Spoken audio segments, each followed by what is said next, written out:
Hi everyone, মাত্র 70 টাকা দিয়ে একটা ওয়াল হ্যাঙ্গিং রেডি করেছি। এখানে কয়েক পদের কালারের কেলে আছে, তো চলুন আপনাদের দেখেই দিই কিভাবে তৈরি করলাম। তো এখানে আমি কয়েক কালারের কেলে নিয়েছি, তো আর নিয়েছি বেলুন। প্রথমে আমি এই বেলুনটি ফুলিয়ে নিব। যতটুকু সাইজ বানাবো সেই পরিমাণ মতো আমি ফুলিয়ে নিচ্ছি। বেলুনটি ফুলিয়ে নেওয়ার পরে ভালো করে বাঁধতে হবে যাতে হাওয়াটা বের হয়ে না যায়।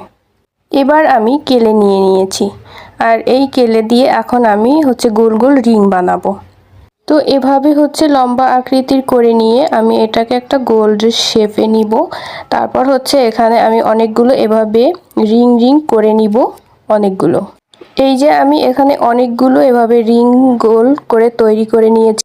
এভাবে আমি বেলুনের উপরে এক এক করে ওই রিংগুলো বসিয়ে দিব, একটার সাথে একটা জোড়া লাগিয়ে দিব।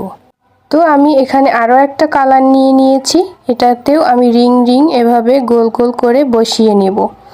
তো অনেকগুলো রিং আমি বানিয়ে নিয়েছি, তাই এক এক করে আমি একটার সাথে একটা জোড়া দিয়ে দিয়ে বসিয়ে দিচ্ছি। যেহেতু কেলেটা আমার কাঁচা, আমি শুকাই নাই, তাই আমার খুব সহজেই লেগে যাচ্ছিল।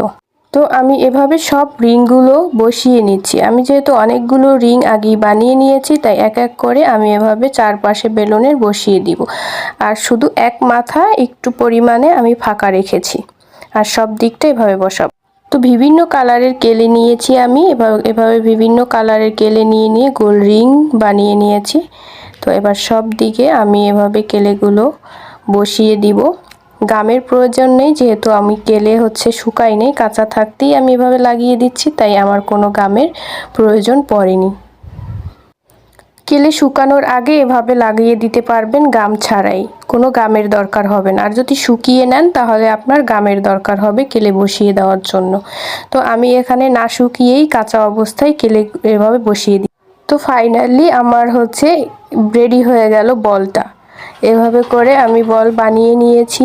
আর তো সারা রাত আমি অপেক্ষা করছিলাম এটা শুকানোর জন্য। শুকিয়ে গিয়েছে। আমি সকালে আবার এই বেলুনটাকে একটা ছিদ্র করে দিয়েছি যাতে বাতাসটা বের হয়ে আসে।